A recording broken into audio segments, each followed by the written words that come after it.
Right off the top, did you see it? President Trump addressing a joint session of Congress for 1 hour and 40 minutes. So here are just a few of those moments that we'll be talking about this hour. Listen.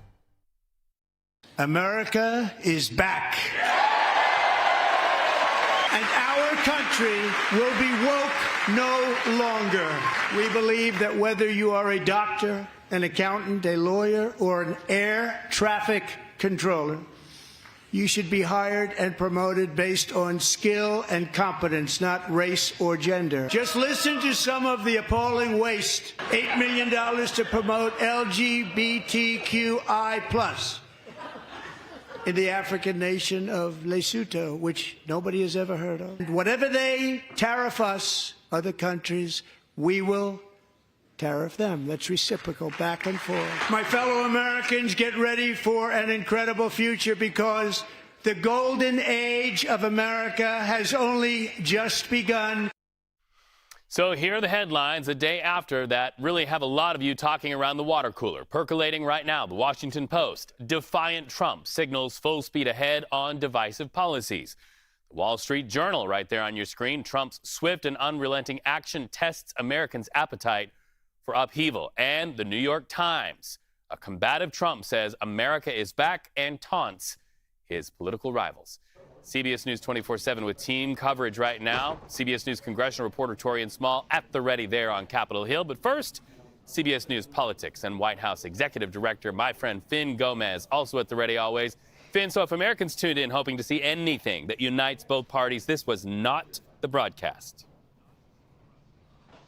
No, that's right, Reed. If I were to describe last night's speech in 3 words, I think it would be defiant, divisive, and dramatic, frankly. And I think, they had said, the White House had said prior to the speech that it would end on unity. It really wasn't that. It really was this sort of defiant optimism that we've been seeing from President Trump, really touting what he's called these major achievements in his first 43 days in office, back in office, including on immigration, on the administration efforts to cut government spending, and of course thousands of federal jobs. But it did remind me, Reed, of the campaign speeches that we heard from him over the course of the 2024 political cycle. I have in my career, I've covered about 80 Trump rallies altogether, and it really reminded me of that sort of tenor.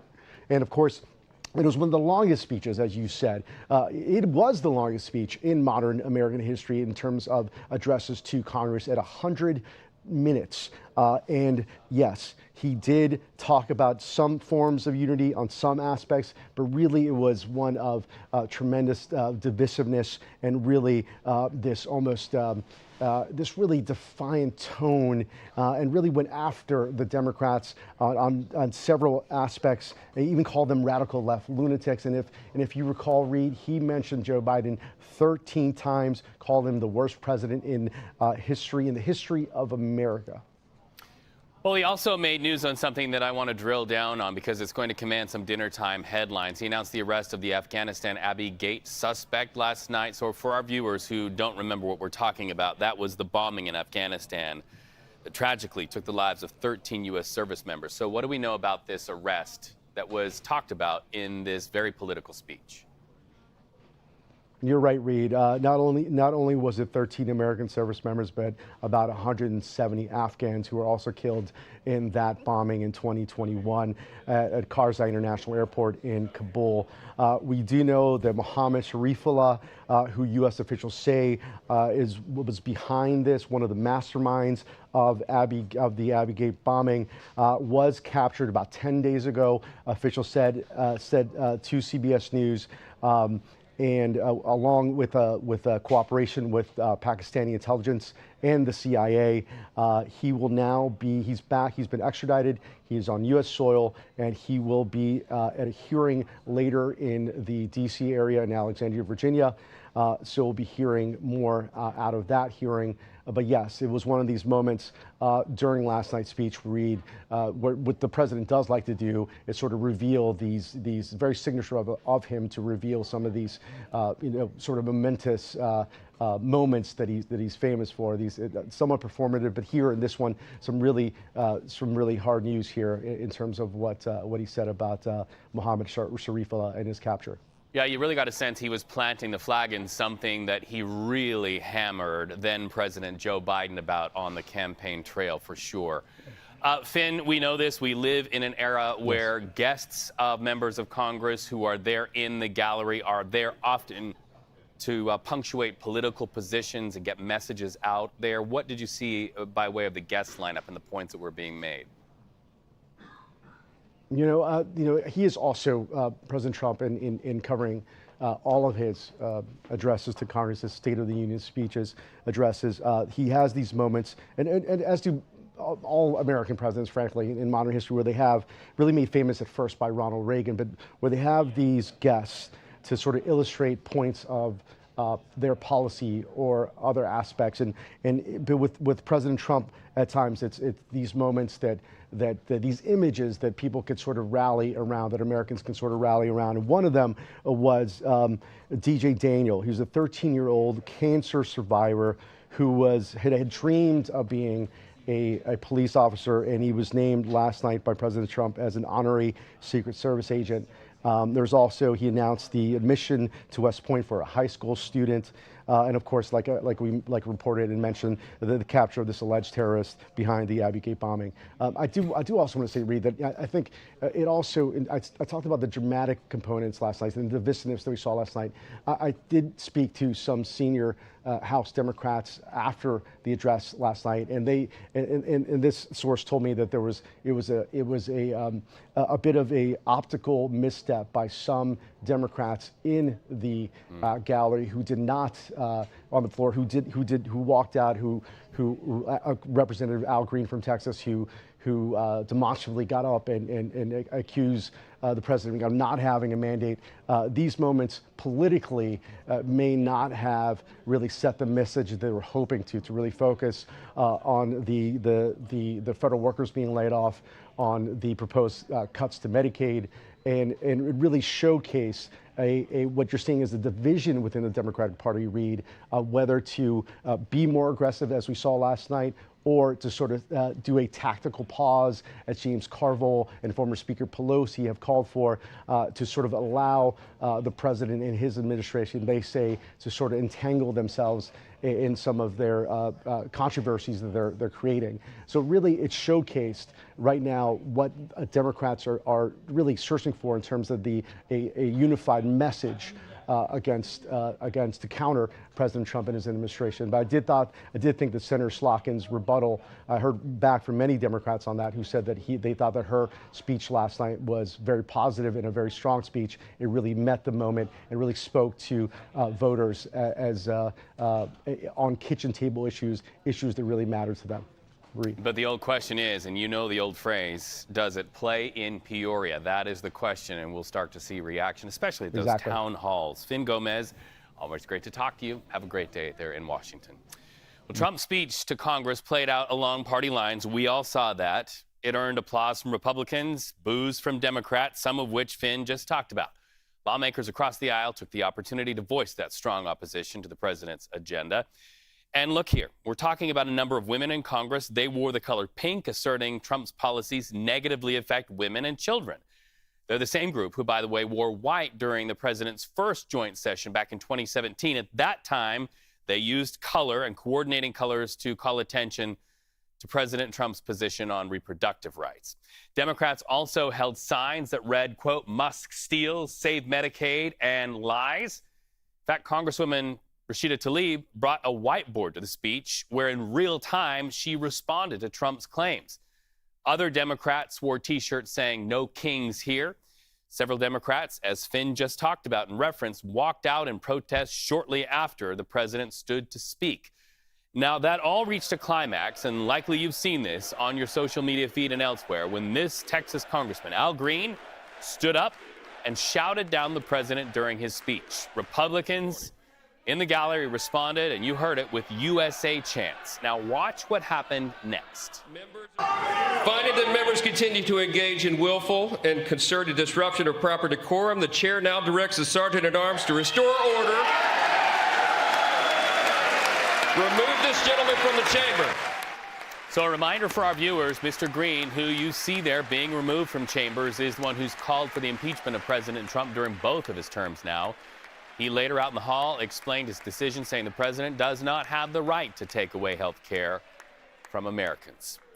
Hey, just moments ago, we got some insight into how Democrats feel about that speech more than 12 hours later. Here's House Minority Whip Catherine Clark.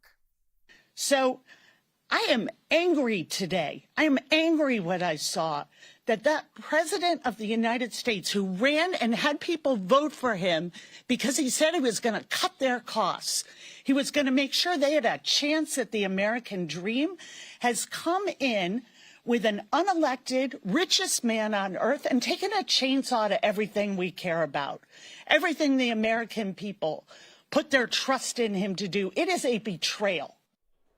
So that is the talk the day after, and you know who is there recording it all in real time? Correspondent Taurean Small. Taurean, it is the day after.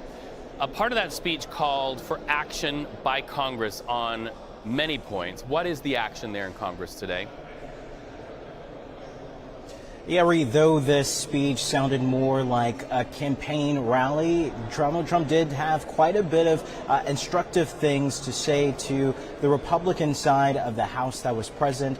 He, in fact, directed House Speaker Mike Johnson at several points to get the ball rolling on more funding for deportations, border security, as well as the start to build to a Golden Dome-like missile defense system. Quite a few things that gave us really an insight into his legislative priorities in his second term here. We also know separately from what the president asked of Congress that House Speaker Johnson said that it's likely that Representative Green will receive a censure. The House Freedom Caucus also said they're going to move forward with legislation to see that happen sooner than later for that disruption. Taurean, got to ask you about this. We've confirmed that Texas Congressman Sylvester Turner died after attending last night's presidential address. Really quickly, House Minority Leader Hakeem Jeffries had this to say about that just moments ago.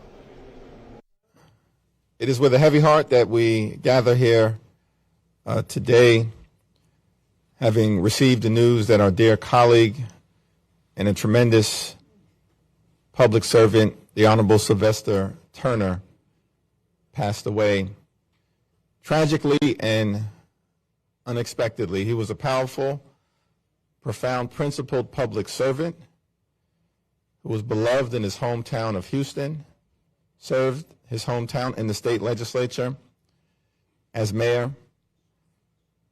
and over the last few months as a member of Congress.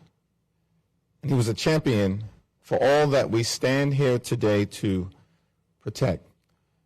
So I thought it appropriate that we just begin with a brief moment of silence.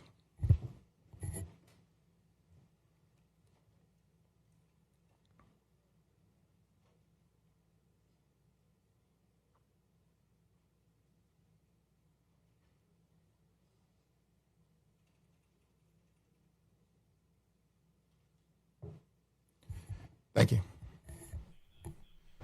So that moment of silence there, Taurean, age 70, attended last night. What happened? What do you know? Yeah, no word on the cause of death just yet, but this is relatively shocking news to many. He was spotted on the Hill for a legislative business not too long ago. This news came to the surprise of many members that we're hearing from today. I also should mention that he was just elected to serve, considering he replaced Sheila Jackson Lee, who also passed away not too long ago. He's known as a career politician, as the leader just said there, that he was most known for being the 62nd mayor of Houston. He also served in the Houston or the Texas House of Representatives. So quite the legacy he's had in public service, and Democrats are doing their best today to make sure they honor his memory. Taurean, thank you for that update. I know a lot of Americans grieve his loss. Now we're going to show our viewers something on the screen while we have this conversation with you, Taurean. This is really the power of CBS News 24/7. You see our partners in New York, Boston, and CBS Colorado, and they're all following this hearing. It's a sanctuary city hearing for immigration in the spotlight is this very hotly contested issue, and that's why those cities that are seen as sanctuary cities are covering this. What do you know about those hearings happening right now? Well, it's likely that Republicans are looking to utilize this platform to underscore what they see as major problems for the president, utilizing this hearing to get mayors of these liberal cities to testify about what they have or haven't been doing when it comes to working with the president for his mass deportation operation. It's likely that we'll hear from Republican members of this committee on how ineffective their leadership has been and how consequential it could be to this overall mission that Donald Trump is looking to push forward when it comes to immigration reform. So far, we're probably just into just shortly after opening statements. But again, the point that Republicans are making here is that these cities run by Democrats are allowing immigration, illegal immigration, to exist, and it is their intent moving forward to punish them, to curtail what they see as a problem. Taurean Small, while you hold the fort there, so to speak, on a national perspective, that's the power of this broadcast right here from our monitors, able to show in real time that reaction, community to community to community. Our crews are there. Taurean Small, we appreciate you being where you are right now. We'll continue watching these monitors now for the local conversations as it relates to that hearing on Capitol Hill regarding sanctuary cities.